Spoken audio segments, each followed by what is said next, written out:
Right, tell you there, champs, and yes indeed, it is that time for me to tell you my top 5 laptops. So these laptops are the best of the best. These are my opinions. There is a criteria I'll get to in a sec. But an opinion is neither right or it's neither wrong. And the criteria for these top laptops is, if at all possible, you have to be a new laptop. That's not always possible because a lot of years there's just refreshes. But, you know, stuff like MacBook Pro 16, it's not counted. So a 219 laptop, the Aero 15, which would probably be the best sort of thin and light premium gaming laptop, it's just a refresh. So those sort of laptops, you get what I mean. So you have to bring something new to the table. Of course, that's not always the case. You can't always do that. But let's get into it. Now, I will actually make an overall winner of the top 5 laptops. And I also will give honourable mentions to other laptops you should be looking for. Some of them, you know, were just refreshes and some of them, you know, were unlucky to miss out. So 2020, oh my God, the PC is back, baby. And when I say PC, I include Macs in that, Chromebooks, if you want to say they're a computer, but you cannot buy them. Everybody's working from home and you realise now how important the PC is. So my top 5 laptops.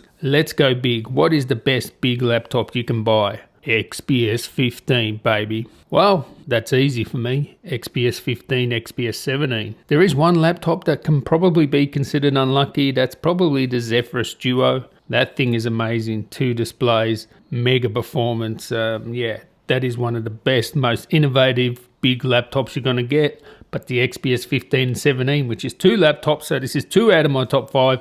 They redefined what a laptop is. Your laptop will look like this one day, and it may be a few years before your laptop looks like this, but this is what laptops are going to look like. All Infinity Edge display. How compact that XPS 15 is compared to other sort of 15-inch laptops, it's just mind-blowing. I mean, it's more like a 14-inch laptop, the compactness of it. And the XPS 15 in white is super sexy, super beautiful. I mean, the vapor chamber in the XPS 17. What's great about the XPS 17 is it's USB-C, right? For the first time ever, we have a 17-inch laptop or a big laptop where you can use a USB Type-C connector and have the power of an RTX 2060. Woof. Now, it may have some battery drain issues if you game or whatever, but come on. It's much better having USB-C than a barrel connector. They're both great laptops. And why haven't I bought one yet? Well, the XPS 15 white one doesn't come with an i9. I haven't seen one with the Qualcomm modem yet. And the XPS 17, please bring it out in white. And at this sort of point, I might as well wait for the next model. And that's the great thing with these XPS 15 and 17. This is going to be the look of it for the next 3 to 5 years, more likely 4 sort of years. But can you imagine next year, early next year, sort of around maybe the April sort of time frame, Tiger Lake CPU in these? You know, a new architecture, up to 20% IPC gains. We should have the new 3000 series graphics. It's going to be interesting because what would be the replacement for a 1650 in a 3000 series? I don't know, but maybe the XPS 17 will have, you know, 3060. So I'm really looking forward to that. They're my best big laptops. Now, when it comes to medium-sized laptops, the ROG G14. That is it, redefining what portable power is. The compute power you have in a 14-inch package is unheard of. You have the latest AMD 4800HS, and wow, that is an amazing CPU. And you can get RTX 2060. It's in a nice premium package. Maybe the 1080p display is a bit slow, but the 1440 is good.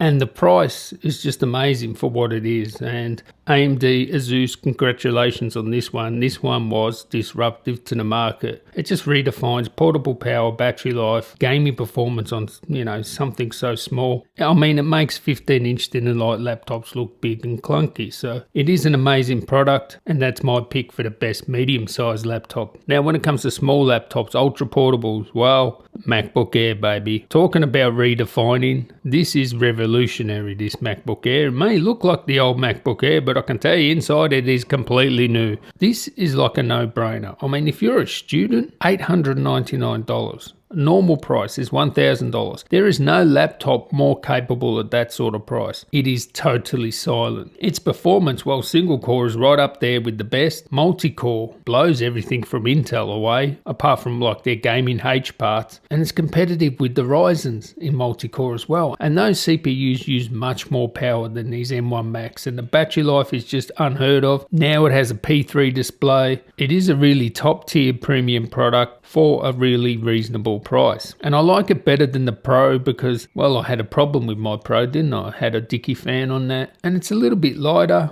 and it's silent. So that's what I like about it compared to the Pro, and it's cheaper, right? It's a lot cheaper, better value. So it's going to be interesting to see what is my overall winner as the best laptop, isn't it? So when it comes to 2-in-1s, now let's talk about 2-in-1s. The XPS 13 2-in-1, hands down the best 2-in-1 you can get. 16x10, woof, that's what we're talking about. There's not many 16x10 2-in-1s. This thing is bezel-less, it's sexy, it's beautiful, got good battery life, great displays, because you do have options of like 4K, etc. It does have the Tiger Lake CPU, so it's Intel's best CPU. You get good performance, you get Thunderbolt 4, one each side, which is the way you want it. You can whack an eGPU on this, and this thing can 4K game. No jokes. It's got the best graphics Intel has to offer.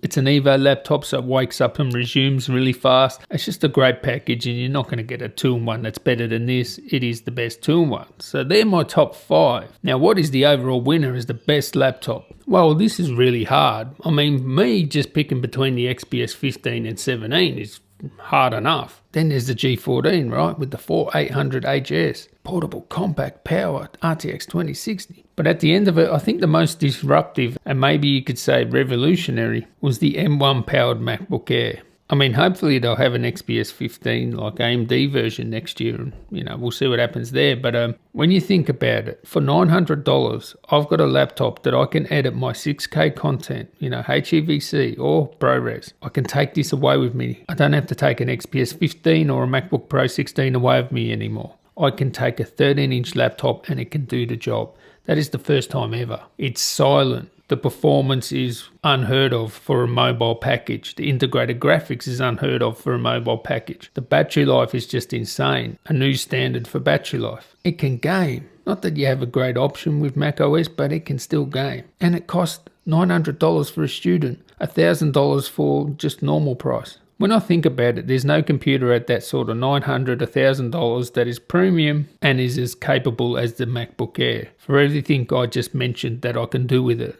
Performance per watt, unheard of. Now, I still do prefer, as a daily to use a bigger laptop for editing, but now when I go away, I'll just take an Air with me. And I'm not making a compromise with performance. I mean, if you're a gamer, of course, it's not even going to compare to gaming laptops for gaming. But for my video editing, no longer do I have to take a 15, 17 inch with me because I want to be mobile on the road, light as possible, small power brick. And usually, if you want that sort of performance in video editing, I can tell you, you're paying around $2,000, maybe around $1,500 if you get a less premium sort of laptop. But I mean, it's got a P3 display on an entry-level laptop of 8 gigs of RAM, and you can do everything on it. It's just, wow. I've got to say, it was hard to choose that over the XPS 15. I mean, it's just too hard to choose this year. But I think just the price of the MacBook Air just gets the edge there because although the G14 is very affordable, if you want a good XPS 15, you're still paying a lot, right? If you want the premium display, if you want, the premium CPU, and then you got to add the RAM and all that sort of stuff, it does get expensive. And